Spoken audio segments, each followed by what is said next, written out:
Bearded Wonder. Thanks, Brent. That's an interesting one. Haven't been called that before by him. And we've managed to find the lions. Awesome, awesome stuff. But interestingly, Amber Eyes is missing. So it's just the mother and the little cub. And the mother's now just let out a vocalization. Ooh, ooh. Trying to find out where this other lioness has gone, obviously. So who knows why they would have split up. They have had a few of their own internal issues over the last kind of 48 hours that we've been viewing them. A little bit of fighting and snarling over the kill.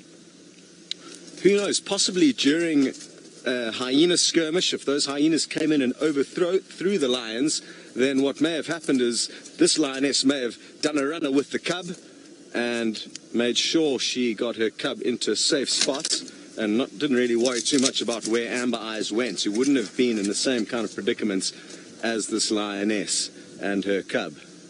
Let's just keep moving and try and catch up with them. We should be able to get ahead of them and hopefully have them walking back to us.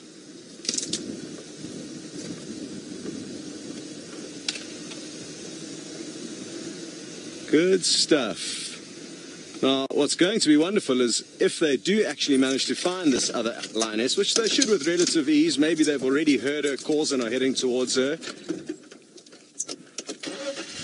Now, this is interesting, and thanks for those of you who sent back through feedback regarding the dam cam, and you just saw Amber Eyes feed there all on her own, well, not feed, have a drink there, all on her own. Let's just stop here. It looks like they've changed directions, so we should be able to get some good views.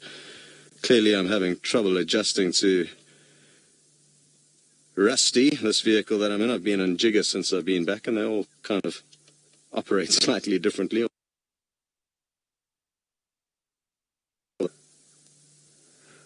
Okay, so, I mean, I guess the fact that Amber Eyes headed to the waterhole for a drink, it looks like these guys may have had a drink at a small little puddle behind us. We're on Ingwe Alley here, and we had their tracks coming down kind of south, away from the kill, as opposed to east, where Amber Eyes would have headed in order to get to the Vuyatela Dam, where you guys saw it on the dam cam.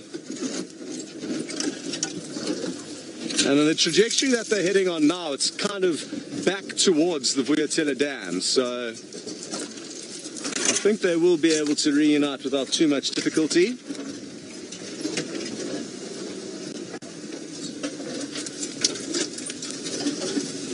So interesting to have lions on the move at this time of the day. It's the last thing I would have predicted.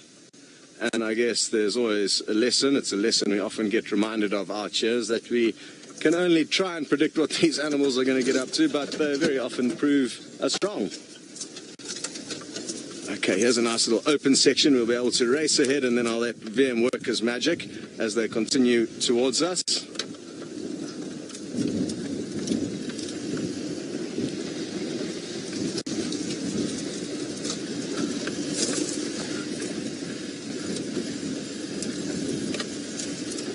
Tom, you've noticed that the cub's looking much better after it's had a meal, and I agree with you. It's amazing how with just a little bit of extra food and nutrition, their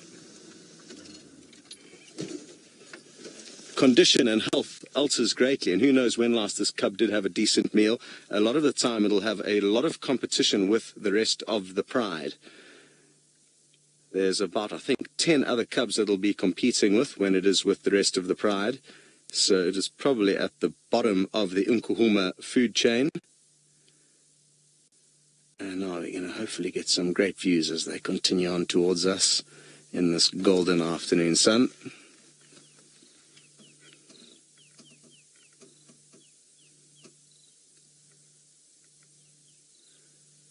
So even the lions have a trick here. It's very often to just kind of forget that even though they are the apex predator out here, they too have their issues, and, you know, just the fact that this cub isn't looking as healthy as it could be is testament to that. How lucky are we? They're coming straight past us.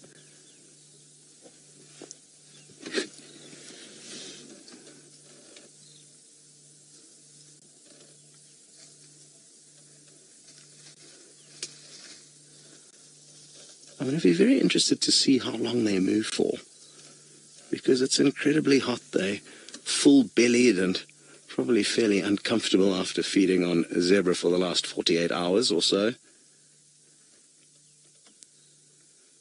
Wonderful. It looks like we're going to have to reposition again.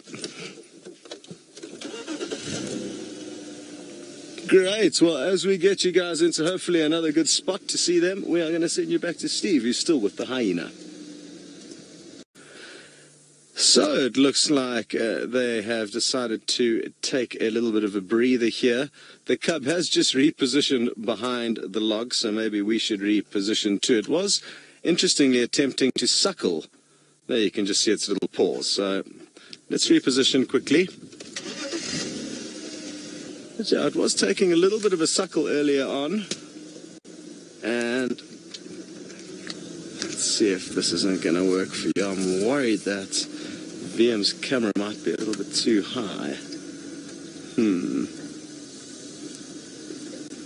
I guess that's as good as it's going to get for the time being. Not the best views, but hopefully they're going to continue to move around. So that is a likely scenario, that they're just going to catch their breath and then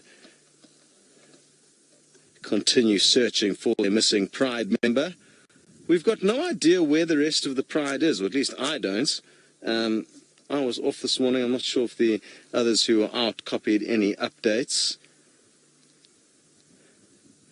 Look at how ferociously that little cub is panting with its little pot belly.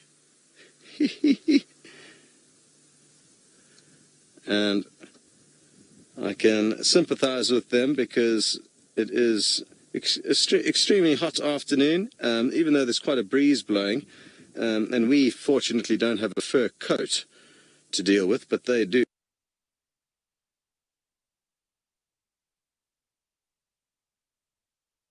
So things have stabilized here, and as you can see, this lucky little cublet is having a milkshake. Interesting that it's still wanting to drink. Maybe it's because it's thirsty. I don't know. But its belly was so full a few moments ago that... Oh, bless you, Mom. That I'm quite surprised that she's suckling. So a couple of surprises from these lions today, moving around in the heat of the day, as well as the fact that this cub was interested in trying to suckle. It looks like it's trying to possibly work another nipple now. Thankfully, it's got no competition from any other little cublets. Nina, you'd like to know how long will a lioness produce milk for after she has given birth? And usually for about kind of 6 months is the average age, but it can be a little bit longer than that, that they will provide the cubs with milk. It all kind of depends on the individual, just like us as humans. Sorry, not Nina, Dina. Whoops. And yeah, so anywhere between 6 and 9 months at the latest will be the kind of lactation period of a lioness. Thankfully for her, though, like I said, she's only got this one cub to look after now. They can have as many as 4 cubs to deal with, which obviously puts a lot more strain on the mother's responsibilities and requirements. I'm not too sure what happened to the other cubs. None of us are really. We haven't been seeing too much of this pride over the last month and a half or so that I've been back in town. You still thirsty, youngster? Well, you better hope Mom doesn't take you walking after you've eaten all this food and drunk all this milk, because then you're really in a battle with your little belly dragging along the grass.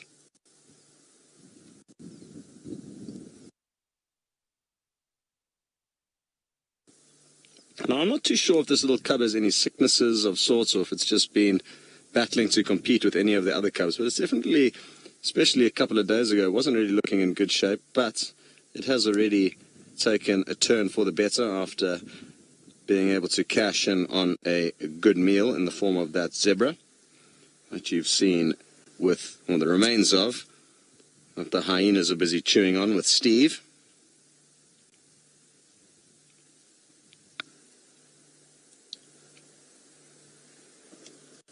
Wonderful stuff. VM and I were just discussing who is going to go and look for Tundi this afternoon, so we need to have a chat with Steve and see if he's going to possibly leave those hyenas. Speaking of Steve, he's still with them, so why don't you get a quick update on what's happening over there?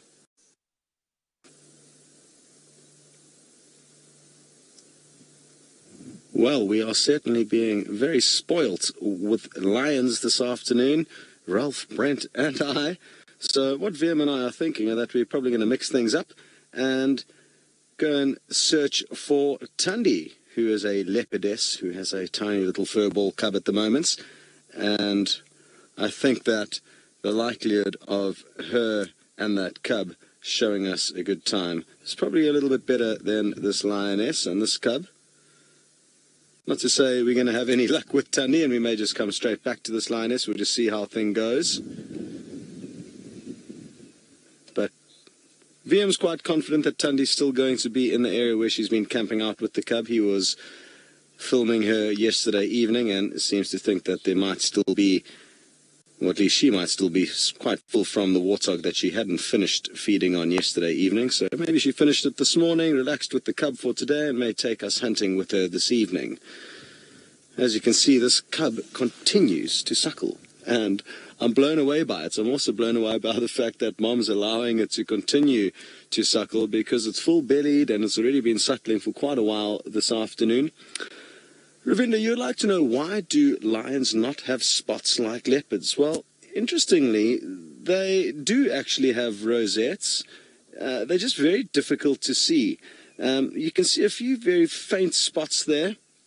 When cubs are very young, they are definitely more prominent, the kind of spots on their coats. And as they become older, they have they tend to fade. And I guess that's because lions probably have evolved to not require as intricate a camouflage as the cheetah and the leopard, possibly because of the fact that they hunt in groups, which allows them to ambush their prey with a bit of help, not alone, like cheetah and leopard are very often.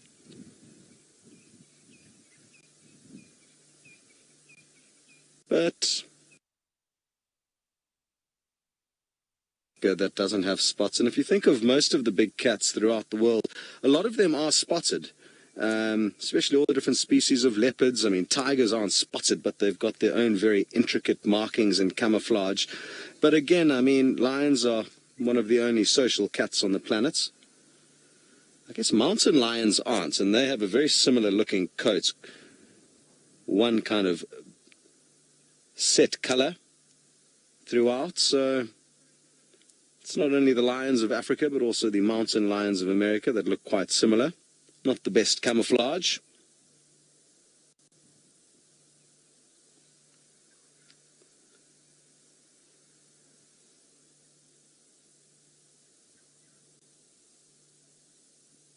Alrighty, well, I think we're going to leave these guys be. They won't be too difficult to find if we do want to come back a little bit later. And I think there's a strong chance that they're probably going to head towards the Vuyatela Dam a little bit later, where Steve thinks Amber Eyes is kind of hiding out in the bushes, and it would make sense that Amber Eyes is somewhere there nearby after quenching her thirst and being very, very full-bellied. Tom, you'd like to know what would happen if Tundi's cub and this little lion cub came across one another. Well, if their parents weren't around, it would be very, very interesting. Who knows, maybe they would even play with one another. It's fair to say that Tundi's cub is a lot smaller, and it would be kind of, it may get bullied by this older cub.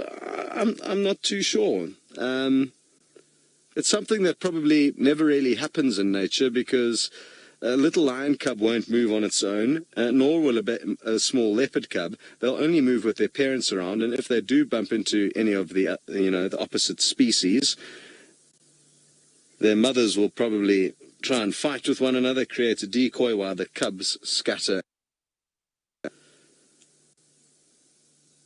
But, hypothetically speaking, if we were to just plonk them together, it would be very interesting to see what happens.